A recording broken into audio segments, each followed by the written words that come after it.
పొందుతాడు. గడ్డి తిని పాలిచ్చే ఆవు పాలు తెచ్చి అభిషేకం చేసి ఇహమునందు పరమునందు కూడా సౌఖ్యాన్ని పొందుతాడు. ఎక్కడో నీటిలో తిరుగుతున్న చేపని పట్టుకుని తెచ్చి తాను తింటాడు. ఎక్కడో పక్షులు ఎగరవలసిన ఆకాశంలో తాను విమానం ఎక్కి ఆకాశంలో ఎగురుతున్నాడు. ఈ భూమి మీద వేగంగా వెళ్ళడానికి వీలైనటువంటి సాధనములను ఎక్కి తాను వెడుతున్నాడు. సింహాలు పెద్ద పులులు స్వేచ్ఛగా తిరుగుతుంటే తాను నిర్భయంగా ఉండడానికి బలిష్టమైన ఇనపబూసలతో కూడుకున్న వాహనం ఎక్కి స్వేచ్ఛగా విహరిస్తున్నటువంటి వాటిని అరణ్యంలో చూస్తున్నాడు.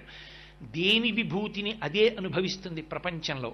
అన్నిటి విభూతిని తానవిగా అనుభవించగలిగిన వాడు మనుష్యుడు ఒక్కడే. ఆ శక్తి ఈశ్వరుడు ఒక్క మనుష్యునకే ఇచ్చాడు, ఇంకెవ్వరికీ ఇవ్వలేదు. అన్నిటినీ నీవిగా అనుభవించగలవు. ఒక కుక్క ఉంది, రాత్రి తెలివిగా ఉండి ఎవరింట్లోకి అనుమానాస్పదంగా ఎవరు వెడుతున్నా అరుస్తుంది కుక్క. దానికి విభూతి